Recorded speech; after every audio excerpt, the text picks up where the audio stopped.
Hello, here we are for lesson number 18 here out of the book of Timothy, and we're going to be in 1 Timothy chapter 1, verse 18. Oh, you know what? I left my helmet of salvation on here. Let me take that off. We'll get back to that later on in the lesson.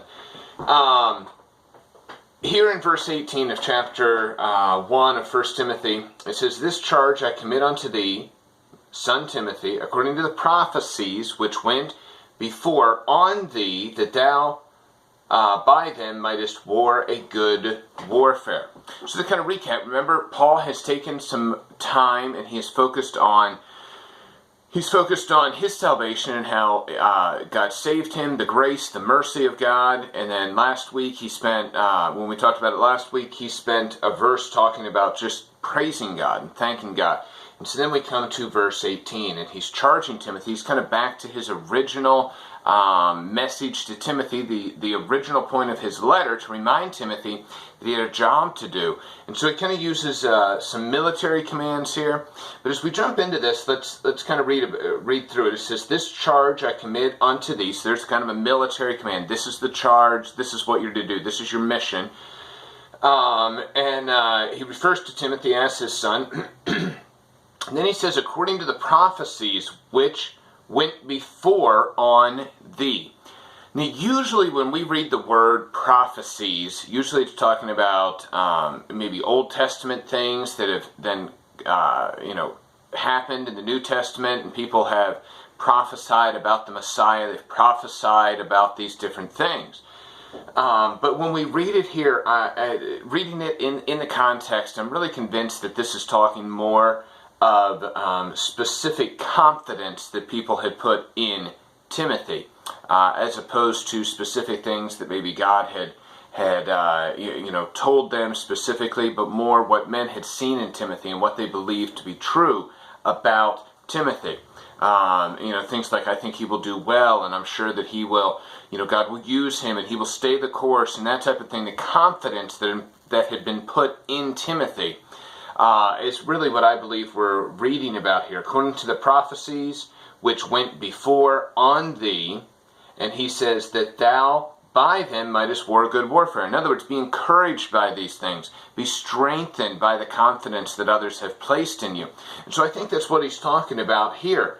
That he would do well in ministry, that he would serve God in a correct manner. Hopes that he would rightly contend for the faith.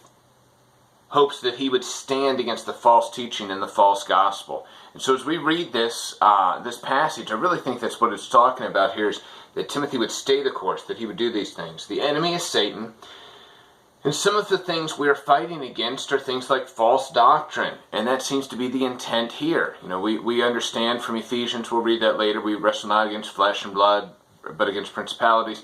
We grasp that, but often those things are manifested in things like false doctrine and false religion and things like that. So one of the things that we're constantly combating are those things. So, as we read this here, we want to grasp, first of all, this is not a fight for our salvation. So we're not in a warfare to keep our salvation. That's not the case. All of that has been settled. But as we are living the Christian life, we are to contend for the faith. We are to engage in this spiritual warfare through the power of God. The church is to be a pillar and ground of truth. We've been entrusted with the gospel. We've been entrusted with the gospel of Christ, and so it's our job to keep that and to fight anything that opposes it, anything that combats against it. One person put it this way, one pastor wrote it this way, and he calls Timothy here in 1 Timothy chapter 1 to the same conflict, to be aware that he is engaged in a serious spiritual battle. In fact, he calls Timothy to fight on the front lines. In effect, Timothy's task, as outlined in chapter 1, is to confront the false pastors, the elders, the leaders, false teachers in the church of Ephesus and surrounding areas, no doubt confronting both their doctrine and their ungodly practice. That's not an easy task. Paul knew it wasn't an easy task. Even though he had given Timothy instruction as to that task when he was with Timothy in Ephesus, now he writes him a letter reinforcing it because he knows it is difficult. And he calls Timothy in these 3 verses by way of a summary to fulfill the task as if he were a front-line soldier called to a very hot part of the battle to do something very essential for the matter of victory for the whole army. So these 3 verses sum up Timothy's responsibility to this matter of fighting a noble warfare.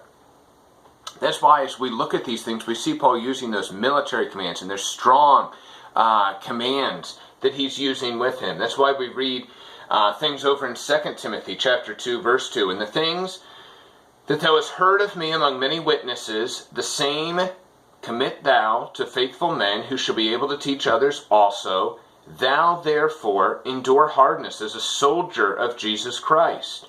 No man that warreth entangleth himself with the affairs of this life, that he may please who hath chosen him to be a soldier. Then we read later on in chapter 4, verse 6, Now I am ready to be offered, and the time of my departure is at hand. I have fought a good fight. I have finished my course. I have kept the faith.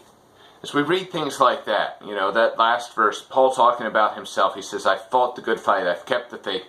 That's what he's charging Timothy here to do, is to continue in this fight, to continue and finish well. That's why Paul writes that towards the end of his second letter to Timothy, that he's fought the good fight, and he knows he's nearing the end at that time. Paul wants Timothy to stay engaged. He wants him to stay and fight a good battle also. So thinking along these military terms, we kind of get some ideas here. If a soldier is deployed on a mission, that is very different than going on a vacation. Would you not agree? Right? So, if you go on a vacation, you can go somewhere and you can sightsee. Maybe not right now, but normally we'd be able to go and we'd be able to do all these things and see different attractions here and there. And if a soldier's deployed on a mission and he goes over there, that's not exactly what's going on. He doesn't quite have that freedom. Maybe there's a minute here to taking a site or taking a site there, depending on what the mission is. But for the most part, they are engaged actively in that mission until either the mission's over or until his orders have changed. So as we think about this idea of Christians being soldiers, we think about it that our orders aren't going to change, right? So it's only until the battle's over. And when the battle's over for us is when we're gone and we're not in this world anymore. And so for us, being deployed on this mission, it means we stay there. And the same with Timothy. He was to stay on mission the whole time. He was to keep focused on what he was to do as a Christian. The soldier cannot leave his post when he wants to. He cannot go out and do something else and then return later and pick it back up, and neither can we as Christians. We are to remain actively engaged at all times, understanding that there is this battle that we are in. We are required to stay focused on the object of the mission. We're called to actively serve God and be engaged in spreading the truth. We're to be engaged in the renouncement of false doctrine. So these are things that we're going to guard against our whole lives. These are things that we're going to be involved in and active in our entire lives. This is our job. We're not to get distracted from it. We're to limit things that take away from it.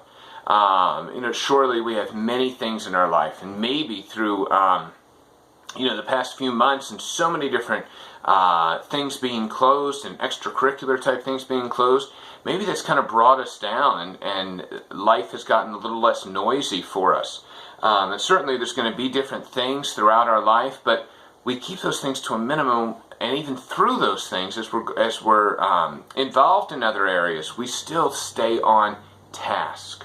We don't involve ourselves in other things in a way that takes us away from staying on task here as a soldier of Christ. We read in Ephesians about the armor of God, that we may be able to stand against the attacks of the devil. Ephesians 6:10. Finally, my brethren, be strong in the Lord and in the power of his might.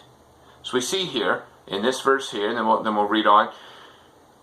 As we're standing, as we're engaged in this conflict, we are getting the power from God. He equips us. He gives us what we need. So this isn't the idea of, we're engaged in this battle and we don't know where God is. No, he's giving us that. So that's why we read that in Ephesians. Finally, my brethren, be strong in the Lord and in the power of his might. So we're not depending on ourselves in these battles. We're not depending on, our own strength, our own power. We're depending on His.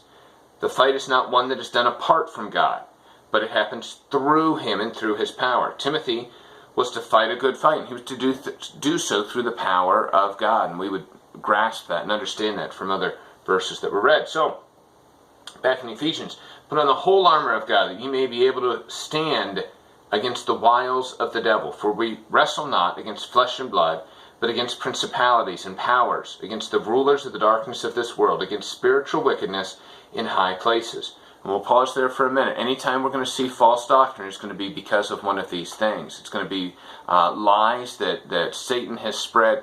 These are the things that we're fighting. And I would say very, very often in the Christian realm, the areas that we're going to come in contact with that is going to be in the areas of false doctrine, as it was with Timothy.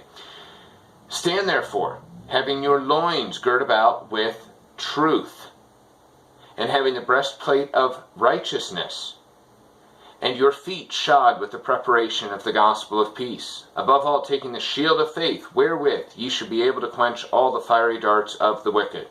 And take the helmet of salvation, and the sword of the Spirit, which is the word of God, praying always with all prayer and supplication in the Spirit, watching thereunto with all perseverance and supplications for all saints.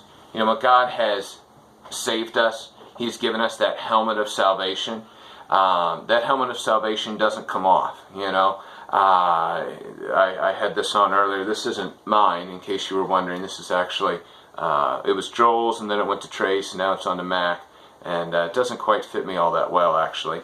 But our true helmet of salvation doesn't come off. It stays on, because it's secured by God and what He has done for us.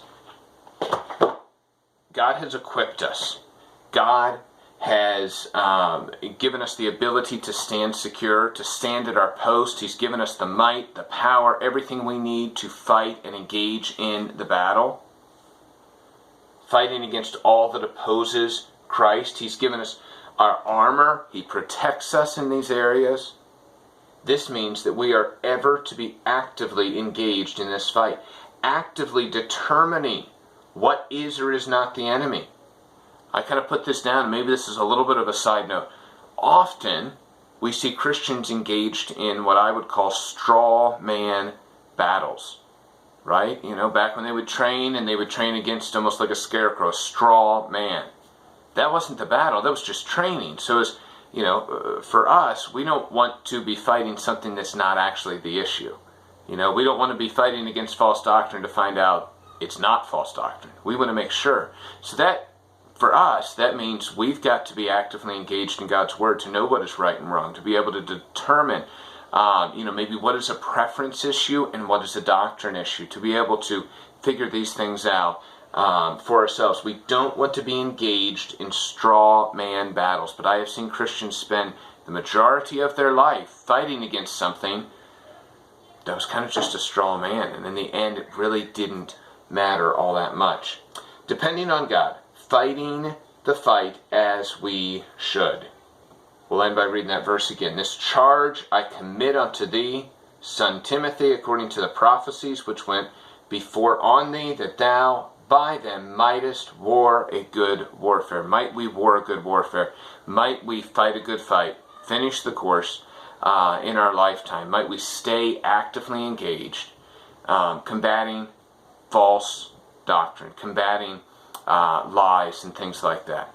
Might we stay engaged. Hopefully that's an encouragement to you today.